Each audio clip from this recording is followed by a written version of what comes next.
Bismillahirrahmanirrahim. Assalamualaikum warahmatullahi wabarakatuh. Assalamualaikum warahmatullahi wabarakatuh. Buya pengen motivasi ya untuk para wanita, karena ada titipan dari beberapa suami juga Buya ya, tentang masalah menjaga hijab gitu Buya. Karena memang ironis sekali Buya, kita dengan akidah yang katanya ahli sunnah wal jamaah, Asy'ariyah, Sufiyah itu Buya ya, tapi terkadang mohon maaf untuk para wanitanya seringkali untuk masalah hijab itu kita masih jauh dengan orang-orang yang notabene-nya itu kadang mereka dengan aliran yang sesat gitu Bu ya, dan bahkan yang kadang lebih susah untuk dirubah itu yang memang mereka mengenyam pendidikan agama seperti mohon maaf di pesantren-pesantren yang itu kadang sudah menjadi satu apa ya Bu ya, seperti satu kebiasaan yang sulit dirubah.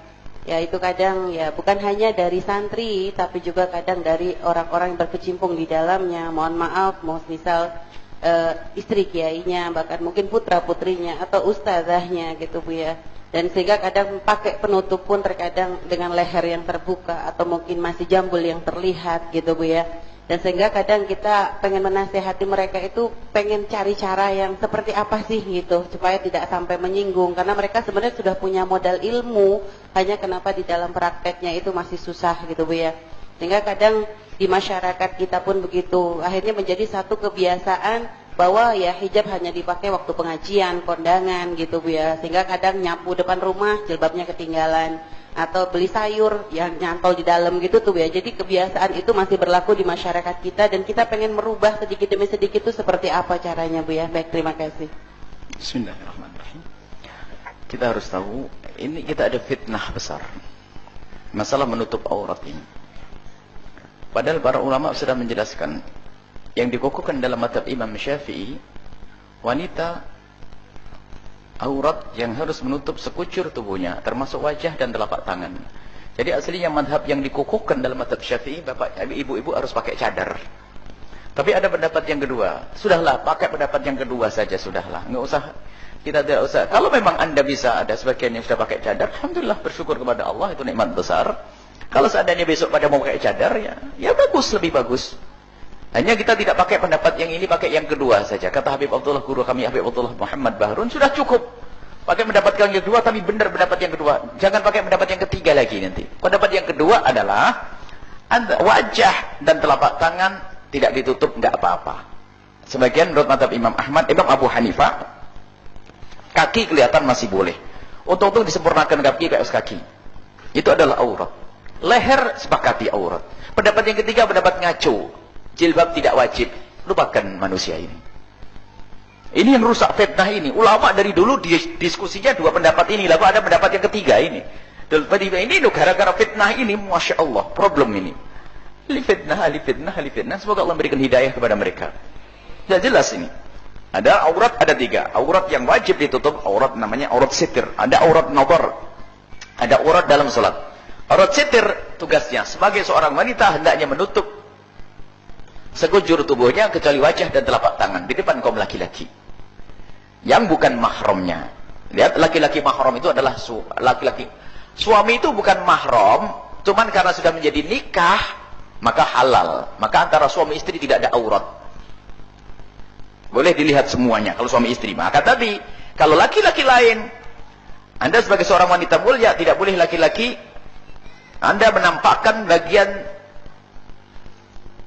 selain wajah dan telapak tangan. Menurut pendapat Syafi'i yang kedua. Pendapat Syafi'i yang pertama, Anda harus pakai cadar.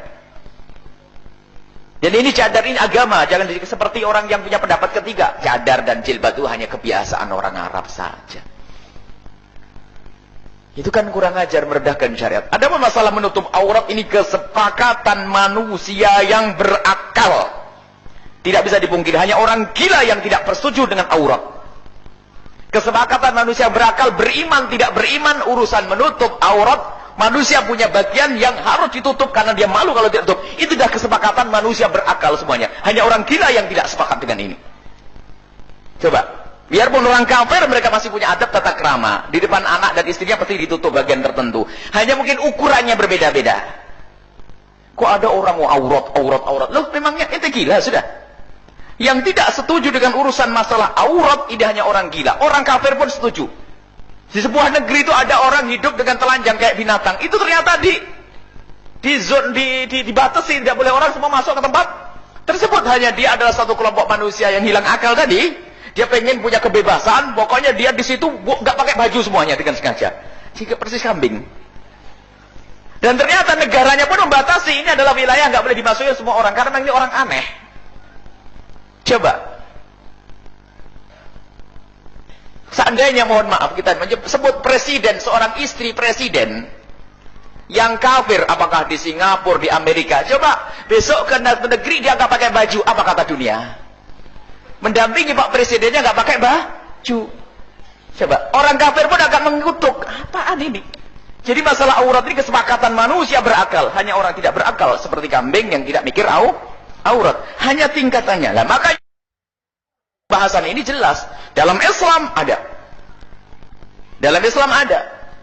Bahkan dalam agama Nasrani pun ternyata juga pendidikan hijab itu ada. Karena juga dari Sayyidina Isa alaihissalam jadi dirubah hijab. Makanya tokoh-tokoh agama mereka pakai hijab. Aslinya ada. Nah, dalam Islam, maka hijab, jilbab, dan juga cadar itu adalah bagian daripada agama. Bukan kebiasaan, bukan adat. Makanya mengatakan itu kebiasaan adat, ini adalah bisa saja keluar dari iman. Kenapa? Merendahkan syariat Nabi SAW. Akhirnya umat banyak yang ngaco. Lah ini, gara-gara ada kiai ngaco, sehingga ada orang yang, bahkan ada seorang anak kiai atau cucu kiai tidak tahu. Benar tidak Allah alam? Mengatakan tidak wajib. Kif tidak wajib? Jilbab tidak wajib. Astagfirullah. Ulama bersilang pendapat dua. Yang satu, wajah dan telapak tangan wajib ditutup. Pendapat yang kedua, tidak wajib ditutup. Alhamdulillah, kita pendapat yang kedua saja sudah lumayan. Tapi yang benar, leher harus ditutup. Di mana? Bukan di waktu pengajian saja. Dimanapun Anda berada. Dan ingat, ibu senang sholat duha? Senang, alhamdulillah. Sholat malam? Masya Allah. Puasa Senin Kemis? Pahalanya pakai kerudung lebih banyak daripada itu semuanya. Orang harus paham ini. Ada orang rajin sholat tapi gundulan keluar. Padahal kalau dia pakai kerudung, niat karena Allah, pergi ke pasar, saya pakai jilbab saya lebih bagus daripada sholat 2 jam. Itu sholat sunnah. Karena apa? Menutup kerudung, menutup rambut hukumnya wajib. Sholat adalah sunnah. Karena belum biasa saja. Kenapa orang yang akidahnya sesat, dikit-dikit caci maki, Allahan, bid'ah, sesat, masuk neraka, dia bisa rapi, kerudungnya panjang-panjang. Sekarang yang sudah panjang, dia bisa menutup, termasuk jilbab. Menutup dada, mohon maaf. Itu termasuk kesempurnaan. Kerudungnya mau dinaikin sampai sini. Pengen bentuknya kelihatan semuanya. Ternyata ada kewajiban. Kita tidak punya kewajiban. Tidak hanya kewajiban seorang wanita menutup aurat saja. Akan tapi menutup bentuk lekuk tubuh juga ada kewajiban yang kedua. Jadi kewajiban menutup aurat satu kewajiban. Akan tapi yang lain menutup lekuk tubuh kewajiban lain. Dalam hadis Nabi, saya di ala ummati nisa'un kasiyat ariyat. Suatu ketika ada kelompok wanita yang datang nanti kasiat pakai baju tapi kayak nggak pakai baju. Fal'anuhunna fa innahunna mal'unat, kutuk mereka karena mereka manusia terkutuk. Siapa mereka? Adalah orang pakai baju tapi kayak tidak pakai baju. Dia pakai baju tapi masih membangkitkan syahwat orang. Semuanya kelihatan lekuk-lekuknya, tonjolannya. Nah, ini adalah urusan masalah aurat. Jelas, jadi aurat hukumnya wajib. Ibu yakini. Ibu lebih bagus daripada sedekah ibu untuk bangun al-bahjah. Kalau ibu belum punya kerudung, lebih baik beli kerudung, hukumnya wajib membelikan. Kalau punya pembantu karyawan 50, stop nyumbang al-bahjah. Belikan kerudung untuk karyawan, lebih wajib daripada bangun al-bahjah. Dan kita tidak perlu bantuan dari orang yang kami tidak akan rela. Ada orang berbuat baik di sini, tatanya di rumahnya ada pintu nerakanya. Pembantunya atau cuman kata ibu-ibu, aduh Bu ya susah, saya belikan baju kerudung panjang dipotong. Ya Allah, nah, ya sudah, yang penting berusaha dulu, insya Allah. Nah, kemudian gimana sikap kita? Ini pertanyaan yang penting. Sikap kita yang pertama, jangan lupa kita mendoakan mereka, bukan mencaci maki dan mengolok. Karena ini majelis ilmu menjelaskan hukumnya, tapi kita tidak akan mencaci. Ada orang datang kepada kami, ada orang nggak pakai apa, pakai baju kudulan begini, datang kepada kami. Ada salah satu anak mau dilarang, nggak boleh ketemu Buya. Loh, memangnya kenapa nggak boleh ketemu Buya? Nggak pakai kerudung, biarkan dia pakai kerudung. Karena dia belum biasa pakai kerudung. Setelah datang ke sini punya masalah, saya tunda besok selesainya. Besok datang sudah pakai kerudung. Jadi memang jangan dengan bahasa sono. Enggak. Ada sebagian dari mereka belum mengerti. Bisa tertipu fatwa picisan, fatwa ngaconya sebagian orang tadi.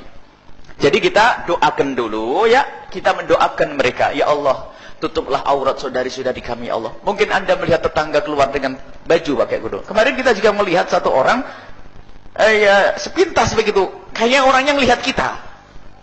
Cuman saya memang pakai kerudungan saja saya belum tentu lupa. Apalagi dia tidak pakai kerudung. Cuman ya udah ingat kali Pak. Seperti enggak pakai kerudung yang sama saja mungkin saya tidak ingat. Tatonya dia sudah enggak pakai kerudung ya. Iya saya iya. Mungkin dia sudah sering ketemu dengan kita. Mungkin hadir di majelis mungkin. Insya Allah tidak. Yang hadir insya Allah bisa istiqomah. Baik. Ingat yang pertama mendoakan, jangan lupa. Doakan tetangga kita yang sering lepas kerudungnya. Kita doakan semoga bisa menjadi ahli istiqomah. Yang kedua husnudzon. Jangan sok. Makanya orang yang sudah pakai kerudung, tolong jangan merendahkan orang yang belum pakai kerudung. Ini saya ingatkan terus. Yang sudah pakai kerudung, kalau melihat orang yang belum pakai kerudung, pandanglah dengan hati terenyuh kasih. Ya Allah, semoga kau mudahkan dia untuk pakai kerudung ya Allah. Jangan merendahkan. Karena Anda tidak tahu apa yang ada di hatinya. Banyak seorang wanita berkata, saya pengen pakai hijab, Buya pengen pakai kerudung, tapi suami saya melanggaran. Saya pengen pakai kerudung, Buya, tapi saya itu tulang punggung, ibu saya sakit, bapak saya nggak bisa kerja. Saya harus kerja di tempat kerja, saya tidak pakai kerudung, tidak boleh pakai kerudung. Saya pengen pakai kerudung. Loh, hatinya pengen pakai kerudung. Makanya jangan suudzon, jangan prasangka buruk kepada siapapun orang yang tidak pakai kerudung. Husnudzon dulu, mungkin dia belum ngerti ilmunya. Tapi kalau istrinya kiai, Buya, gimana ini? Kalau husnudzon kan orang awam. Orang awam mungkin tidak ngerti ilmunya. Kalau istri kiai tetap husnudzon. Kiainya mungkin salah pilih. Husnudzon tetap, jangan suudzon, jangan. Jadi suudzon tidak boleh. Tetap kita doakan husnudzon. Mungkin ada sebab lain. Mungkin ada sebab lain karena pergaulan, subhanallah. Mungkin ada seorang kiai, bahkan kiai seorang nabi, Sayyidina Nuh alaihissalam punya istri yang masuk. Mungkin di rumah sudah dimarahi terus. Dimarahi dulu pakai kerudung, tidak tahu terpengaruh oleh siapa. Mungkin istrinya kiai, mungkin ada yang begitu. Sudah diingat jangan tetap berambil. Kalau diingatkan mesti ribut. Sehingga kiai itu sebenarnya sudah mengingatkan, tapi ternyata istrinya belum sadar. Tetap husnudzon, jangan prasangka buruk. Baik, kemudian setelah itu kalau mengingatkan dengan kalimat yang baik, yang halus. Jadi pertama husnudzon, mungkin dia tidak ngerti. Kalau kita melihat orang awam banyak yang tidak ngerti. Khususnya yang di pinggir di kampung-kampung.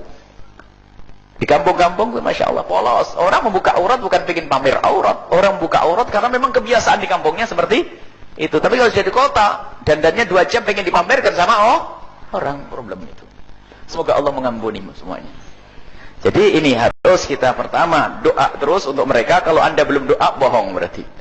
Jadi kalau kita ingin mengajak orang dalam kebaikan, dahulukan dengan mendoakan mereka. Yang kedua, husnudzon, mungkin dia belum mengerti ilmunya atau sebagainya.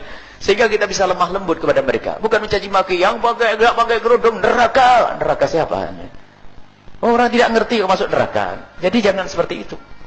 Maka yang sudah pakai kerudung jangan merendahkan orang yang tidak pakai kerudung. Begitu sebaliknya, naudzubillah. Sudah enggak pakai kerudung merendahkan yang pakai kerudung. Bahkan merendahkannya dengan bahasa sombong, yang penting kan hati. Ini paling kurang ajarnya manusia. Sudah enggak pakai kerudung mengatakan yang penting hati, berarti dia mengatakan hatinya lebih bagus dari yang lainnya. Ini lebih busuk lagi. Siti Fatimah Zahra sangat pemalu, apakah hatinya busuk? Kalau berbicara tentang bagaimana Siti Aisyah Fatimah Zahra pemalu, menutup aurat mereka. Kemudian ada orang ngomong, yang penting kan hatinya. Berarti situasi hatinya jelek. Makanya jangan sampai ada orang ngomong, yang penting hatinya. Hati ente itu jangan rendahkan orang. Merasa hatinya paling baik. Sudah nggak pakai kerudung, mengatakan, yang penting hatinya. Ini problem ini. Tapi ada orang nggak pakai kerudung. Astagfirullahaladzim, saya memang pengen, tapi belum bisa. Nah ini, ya ini jangan. Jadi yang pakai kerudung jangan merendahkan yang tidak pakai kerudung. Yang tidak pakai kerudung, apalagi jangan merendahkan yang sudah pakai kerudung. Apalagi merendahkan orang yang pakai cadar. Wah, sok banget. Biarpun pakai cadar tapi akhlaknya jelek. Perbandingannya tidak begitu. Kadang pertanyaan aneh. Buya, mana lebih bagus? Orang akhlaknya baik, tidak pernah gunjing, tapi dia nggak pakai kerudung, sama orang yang pakai kerudung tapi suka gunjing. Oh, itu bukan bandingannya begitu. Salah bandingannya. Bandingannya itu begini. Ada orang pakai kerudung menggunjing dengan orang yang nggak pakai kerudung menggunjing. Itu baru seimbang. Orang pakai kerudung menggunjing sama orang yang nggak pakai kerudung menggunjing. Jelekan mana? Jangan bagusan mana. Jelekan yang nggak pakai kerudung menggunjing, karena dosanya dua. Tapi kalau nggak pakai kerudung menggunjing sama pakai nggak pakai kerudung nggak menggunjing, nggak pakai kerudung nggak menggunjing, sama pakai kerudung menggunjing, ini satu-satu. Perbandingannya begitu, nggak boleh saling. Jadi kadang-kadang orang begitu. Yang penting kan kita tidak menggunjing, akhlaknya baik. Tapi dia diam-diam sudah merendahkan orang lain. Baik, sekarang sudahlah. Kita sudah waktunya mengajak anak kita dengan lembut. Semuanya dengan kelembutan, jangan dengan kekerasan. Jangan-jangan pulang dari ini semuanya anaknya di SMA kita pakai rotan. Anak-anakku semuanya, awas. Kalau udah pakai rotan. Ya begitu, halus. Anak-anak bilang, abah nanti salah minum obat kayaknya nih. Dipikir gila ini ada. Karena semuanya dengan akhlak yang baik, dengan kelembutan untuk mengajak kepada kebaikan. Tapi kita perlu belajar. Kenapa orang yang akidahnya sesat itu kok bisa membawa anaknya, keluarganya, tetangganya, sahabatnya dengan itu semuanya? Kenapa kita tidak bisa? Dan ingat, semuanya ada tanggung jawab di hadapan Allah Subhanahu wa taala. Ada orang yang bertanya, jika kita ingin memberikan zakat kepada saudara yang tidak punya rumah, karena dia fakir, berikan. Berikan zakat kepada seorang fakir dari saudara kita. Asalkan saudara itu bukan anak yang wajib kita beri, kita nafkahi. Kalau saudara kita misalnya, adik, kakak, yang misalnya atau apa, bibi, hidup mandiri dia. Saudara yang hidup sendirian, kakak kita atau adik kita. Tidak juga dia fakir, tidak punya rumah dan sebagainya. Bolehkah kita memberikan zakat kita kepada dia? Ya boleh saja. Bahkan seorang kerabat yang fakir lebih perlu didahulukan daripada orang fakir yang bukan kerabat. Karena ada kekerabatan di situ. Coba kalau saya orang kaya, saya punya bibit melarat di samping rumah saya. Kemudian zakat saya berikan orang lain. Dia tambah nyungsep. Kenapa? Wong dia saudaranya, ponakannya saja kaya, pasti dikasih. Tatonya saya tidak ngasih. Orang pun tidak ngasih. Maka didahulukan kerabat. Bahkan itu punya pahala dua. Yang pertama bayar zakat secara sempurna. Yang kedua adalah pahala silaturrahim. Semua zakat dilihat semuanya berapa ini. Kalau zakatnya 2 miliar ya jangan deh masuk semuanya. Ya 100 juta ya bagi deh sama yang lainnya. Kalau zakatnya cuma 2 juta, 7 juta ya berikan, barangkali dia cukup untuk kontrak rumah 1 tahun. Bolehlah. Ini jadi membagi zakat itu memang sebisa mungkin diratakan bagi yang ada. Maksudnya ada sekelompok fakir miskin. Baik, ini masalah pembagian zakat. Jadi boleh ibu diberikan kepada saudara yang fakir tadi untuk kontrak rumah atau untuk menyempurnakan pembangunan rumahnya karena dia memang orang fakir. Intinya dia adalah seorang fakir.